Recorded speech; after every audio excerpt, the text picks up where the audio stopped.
Good morning class 12 lesson first. पहली class में हमने बैंक उत्पत्ति व बैंक के विकास तथा बैंक में कितने प्रकार के खाते खोले हैं ये पढ़ लिया था। अब जो हमारा नेक्स्ट टॉपिक है वो बैंकों के प्रमुख प्रकार हैं। ये सारे हमारे बैंकों के प्रकार हैं। तो सबसे पहले हमारा वाणिज्य बैंक। वाणिज्य बैंक क्या होता है? वाणिज्य बैंक व्यापारिक उद्देश्य के लिए अल्पकालीन ऋण प्रदान करते हैं। जो इनका मुख्य कार्य होता है वो धन प्राप्त करना तथा धन को उधार देना होता है। वाणिज्य बैंक के 3 कार्य होते हैं। सबसे पहले साख पत्रों का निर्गमन करना, दूसरा चेक हुंडी व बिल का भुगतान करना, तीसरा होता है मूल्यवान वस्तुओं का संरक्षण करना। ये सारे हमारे वाणिज्य बैंक के अंतर्गत आते हैं। वाणिज्य बैंक में 5 सहायक बैंक और 19 राष्ट्रीयकृत बैंक होते हैं। अब आता हमारा औद्योगिक बैंक। औद्योगिक बैंक से मतलब यहाँ व्यापार से है। व्यापार की मध्यकालीन व दीर्घकालीन वित्तीय आवश्यकताओं को पूरा करने के लिए सरकार ने औद्योगिक बैंकों की स्थापना की थी। इन बैंकों के भी 3 प्रमुख कार्य होते हैं। सबसे पहले दीर्घकालीन बैंक दीर्घकालीन के अंतर्गत आते हैं, जो काफ़ी लंबे टाइम के लिए होते हैं। फिर आता आपका व्यापारिक उपकरणों की दीर्घकालीन वित्तीय आवश्यकताओं को पूरा करना, और तीसरा होता है अंश तथा ऋण पत्रों के विक्रय में सहायता करना तथा विनियोग संबंधी समस्याओं का समाधान करना। ये सारे हमारे औद्योगिक बैंक के अंतर्गत आते हैं। अब है हमारा विदेशी विनिमय बैंक। विदेशी विनिमय बैंक के कार्य होते हैं विदेशी मुद्राओं का लेन देन करते हैं तथा विदेशी व्यापार हेतु व्यवसाय करने वाली जो संस्थाएं होती हैं उनको क्या बोलते हैं? विदेशी विनिमय बैंक। ये बैंक अंतर्राष्ट्रीय ऋणों का लेन देन करते हैं। इनका कोई अलग से वर्ग नहीं होता है। इन बैंकों की शाखाएं अनेक देशों में होती हैं। कुछ भारतीय बैंक जो होते हैं वो विदेशी बैंकों से व्यवसाय करते हैं। अब आता है हमारा कृषि बैंक। कृषि बैंक की आवश्यकता औद्योगिक बैंकों से बिल्कुल अलग होती है।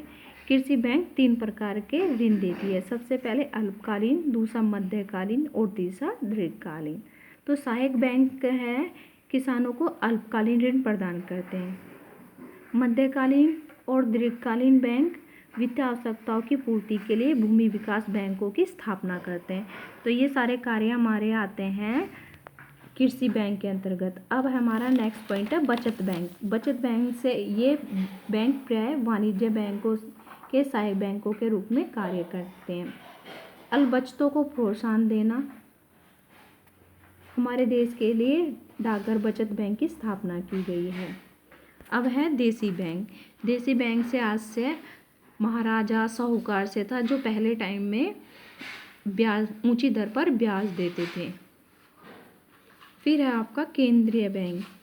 प्रत्येक देश में एक केंद्रीय बैंक होता है जो देश की आर्थिक आवश्यकताओं के अनुसार पत्र मुद्रा का निर्गमन करता है। भारत में केंद्रीय बैंक को रिजर्व बैंक कहा जाता है। तो ये केंद्रीय बैंक के बारे में हो गया। अब आता है हमारा डाकघर बचत।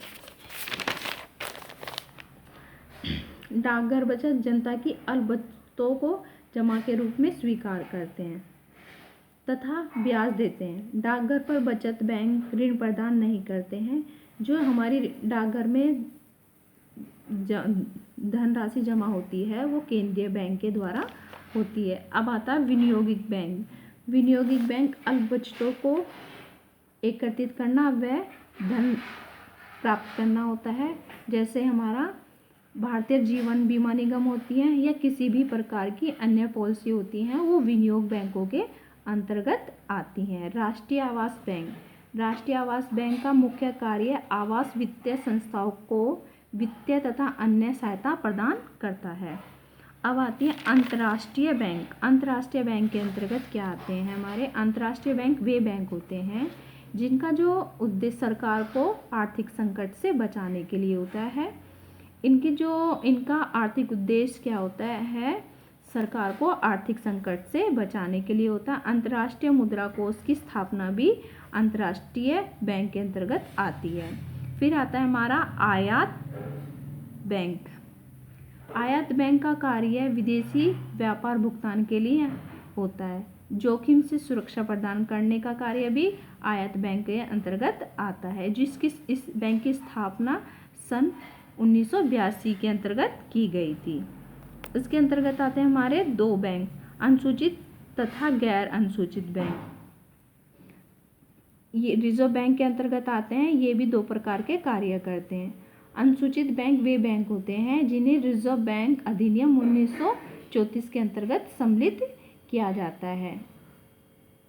इनके भी अपने अलग अलग दायित्व होते हैं जो हम कल पढ़ेंगे नेक्स्ट क्लास।